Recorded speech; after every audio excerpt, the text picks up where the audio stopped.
ក្នុងចំណោមបង្អែមទាំងអស់ហាមានតែបាយតំណើបសង្ខ្យាទេគឺងាយស្រួលធ្វើជាងគេ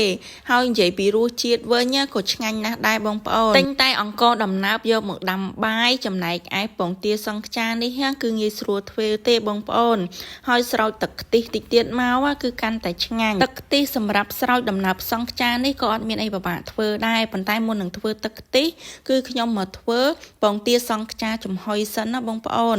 ជាដំបូងគឺដាក់ខ្ទិះដើមហើយដាក់អំបិលបន្តិចដាក់ស្ករសលាយស្ករត្នោតច្បល់ឲ្យឡើងរលាយចូលគ្នាល្អទៅណាបងប្អូនដាក់ស្ករត្នោតលាយស្ករសអញ្ចឹងបានឆ្ងាញ់បងប្អូនដាក់ស្ករសសុទ្ធក៏អត់ឆ្ងាញ់ដែរសម្រាប់ពងទាបងប្អូនដាក់តាមចំនួនបងប្អូនធ្វើតិចច្រើនអញ្ចឹងណាយកមកក្លុកឲ្យវារលាយឡើងល្អទៅយកមកលាយជាមួយនឹង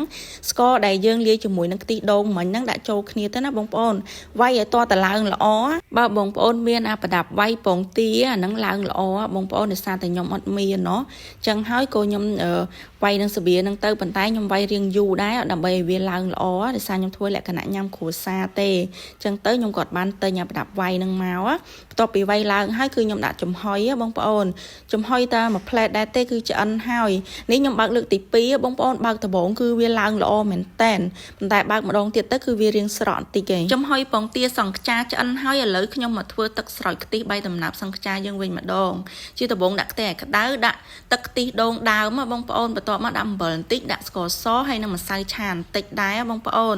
ហើយយើងកូររងាស់វាឲ្យតតែឡើងខាប់ល្អបងប្អូនដាក់ភ្លើងតិចតិចអីទៅគឺបានហើយមើលតែវាឡើងខាប់ល្អឡើងរៀងរីងទឹកហើយគឺល្មមហើយគឺយើងពលុតភ្លើងបងប្អូននេះខ្ញុំធ្វើតែបន្តិចសម្រាប់បង្ហាញបងប្អូនទេណាបងប្អូនលើកនេះរៀងស្ទើរខ្ទិះដូងហើយអញ្ចឹងទៅគឺធ្វើបានតែបន្តិចហ្នឹងបងប្អូនលើកក្រោយខ្ញុំធ្វើដាក់ខ្ទិះដូងទុកសម្រាប់ធ្វើទឹកស្រោចខ្ទិះហ្នឹងឲ្យរៀងច្រើនបន្តិចហើយមកមើលបាយដំណើបដែលខ្ញុំដាំវិញគឺទន់ល្អមែនតែនបងប្អូនបើសិនជាបងប្អូនចង់បានពណ៌ខៀវដាក់ស្លឹកតើយបងប្អូនហើយឈ្ងុយស្លឹកតើយទៀតគឺខ្ញុំដើររកទិញអត់បានទេថ្ងៃនេះចឹងហើយក៏អត់បានដាក់ស្លឹកតើយណាបងប្អូនហើយនិយាយពីពងទាសង្ខ្យាវិញគឺល្មមឆ្ងាញ់តែម្ដងហើយស្រោចខ្ទិះដូងទៀតមកគឺកាន់តែឆ្ងាញ់ហើយស្រោចទឹកខ្ទិះផងណាបងប្អូនគឺខ្ញុំទុកទឹកខ្ទិះដើមទុកសម្រាប់ស្រោចពីលើបន្ថែមទៀតណាចឹងទៅគឺធ្វើឲ្យដំណើបសង្ខ្យាហ្នឹងគឺរឹតតែឆ្ងាញ់ពងទាសង្ខ្យាផងទឹកស្រោចខ្ទិះផងហើយនឹងទឹកខ្ទិះដូងដើមទៀតណានិយាយទៅគឺឆ្ងាញ់មែនតែនបងប្អូនបើនិយាយពីរសជាតិវិញគឺអត់ចាញ់គេលក់ហ្មងណាបងប្អូនយើងធ្វើខ្លួនឯងចេះគឺដាក់ពងទាសង្ខ្យារៀងច្រើនណាគឺឆ្ងាញ់មែនតែនបើគេលក់គឺគេអត់ដាក់ពងទាសង្ខ្យាយើងច្រើនណាគឺបាយដំណើបច្រើនជាងហើយចឹងទៅគឺអត់ដូចយើងធ្វើខ្លួនឯងទេ